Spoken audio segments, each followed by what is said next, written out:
How you doing, Terrence? How are those hands? They throb. I've been hitching a lot. I'm pretty uncomfortable, actually. Well, that's good. That's a good sign. That means they're healing.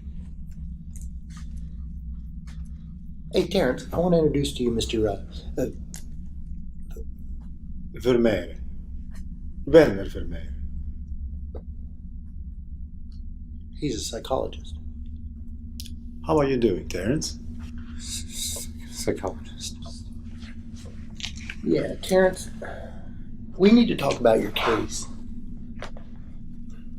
I've spent a lot of time reviewing your case, Terrence, and to be honest with you, at this point, it's just not looking good.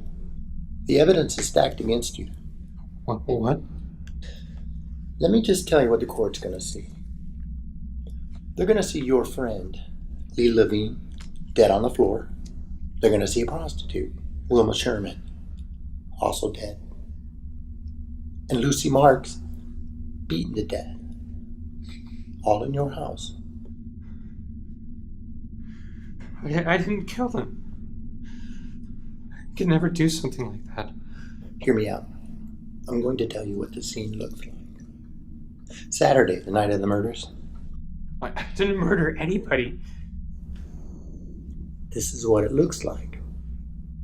Saturday, you picked up this prostitute in your car. You drove her back to your place for a party. I like Lucy. Well, I'm sure you did, Terrence. Now, what it looks like, the four of you had way too much to drink. Things got out of control. There was an altercation, which escalated into a fight. Ben, I didn't do it. Terry, your friend Lee, his skull was crushed. And to top things off, your fingerprints were found all over the bat used to kill him. There was a prostitute with a broken neck on your living room floor. And Lucy Marks, your girlfriend, she was beaten beyond recognition. There, look at your hands, Terrence. Almost every bone in both of your hands is broken. Her face was pummeled by your bare hands. They had to identify her by a tattoo. I could never do something like that. You know, that's what the prosecution is going by. Ben, what about those detectives? The ones who were helping me. Wow, now see, that's another thing that conflicts with your story. I called police records twice. I spoke with 2 records supervisors in the process. They checked their directory. There's no record of a Detective Knotts or Towner that work for the police department. They don't exist. Like I told you, Terrence, things just aren't looking good for you. Now, the courts have it stacked against you. The prosecution is the story they're believing right now. What about? I could have never picked up that lady of the night. My car, it was repossessed by the credit card company. The prosecution has a witness. They say the girl was seen getting in your car. They say that the witness saw you pull up to the prostitute, some words were exchanged, she gets in, and you drive off.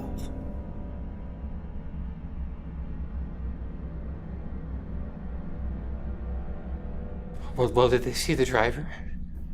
No, just the car. Well, there you go. They didn't see the driver.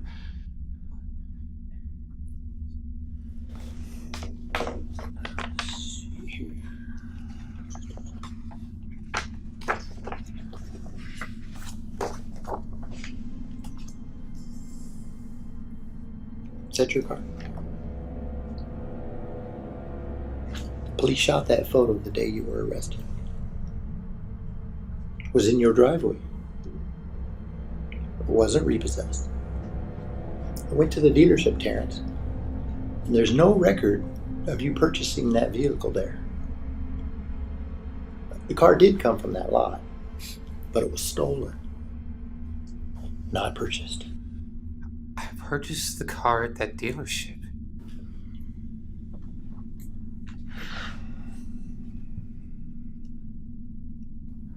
I bought the car from that salesman.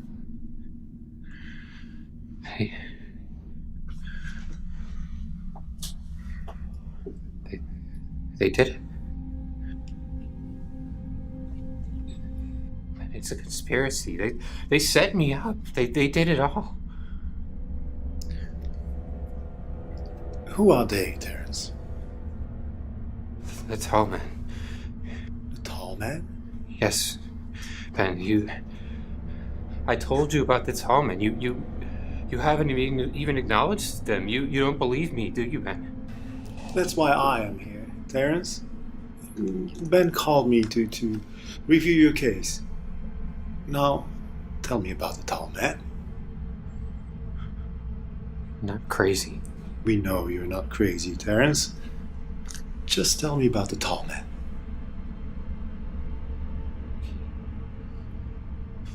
There are these tall men in dark suits.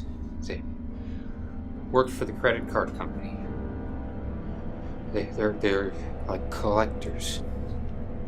Collectors. Yes.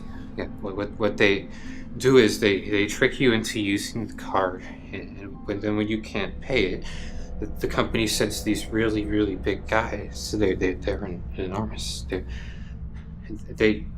You can't get away from them. They come and go as they please. They're like shadows, like phantoms. How many tall men were there, Terrence? There were three. Do these tall men have names? Yes. Tick, Tack, and Toe.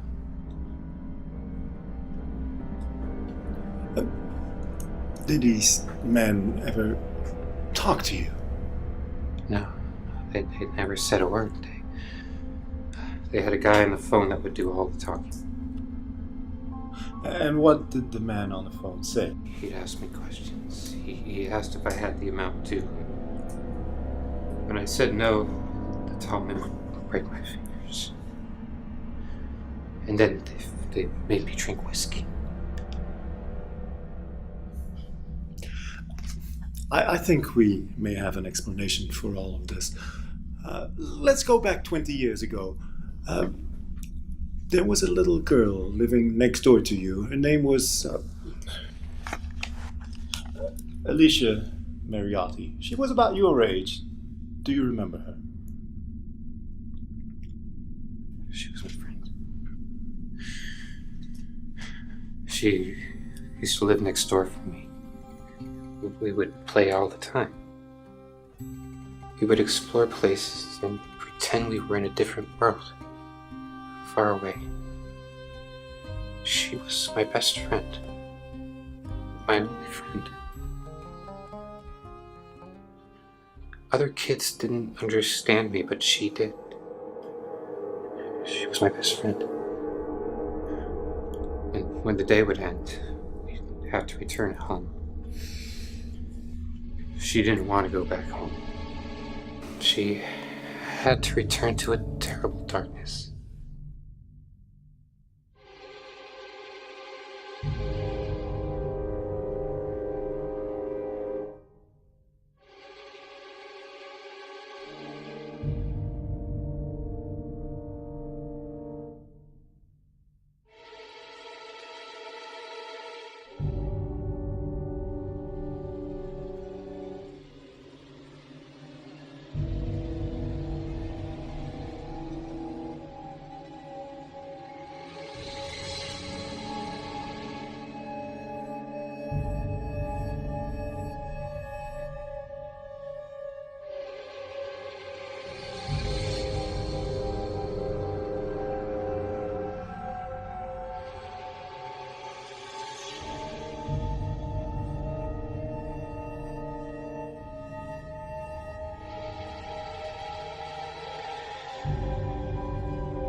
months went by, and Felicia was changing.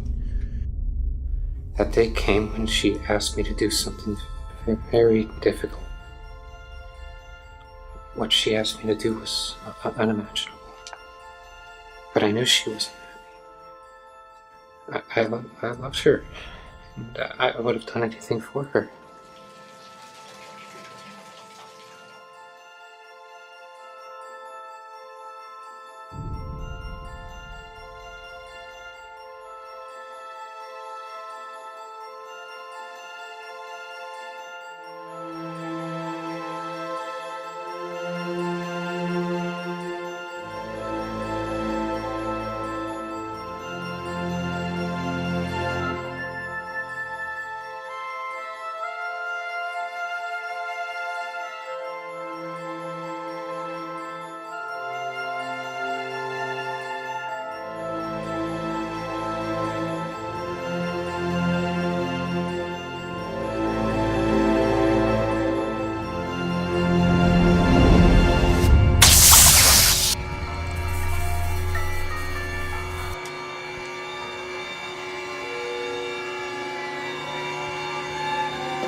What have you done? What have you done?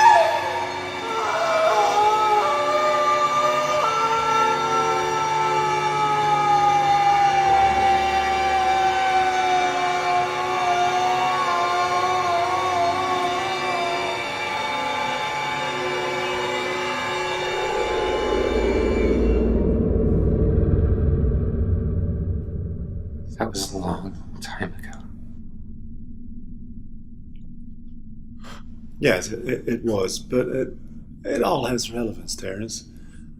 After the incident, your grandmother had you committed, and eventually you were diagnosed with paranoid schizophrenia. Yes. My understanding is that you returned to live with your grandmother after you were released from the hospital. Is that correct? Yes. And you live with your grandmother ever since? Yes. And your grandmother died? And now you live alone? Yes?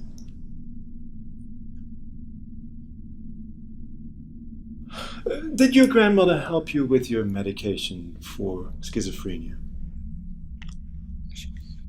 The point I'm getting at is, your records show that there were times that you have forgotten, neglected, or even failed to take your medication. That was a couple of years ago.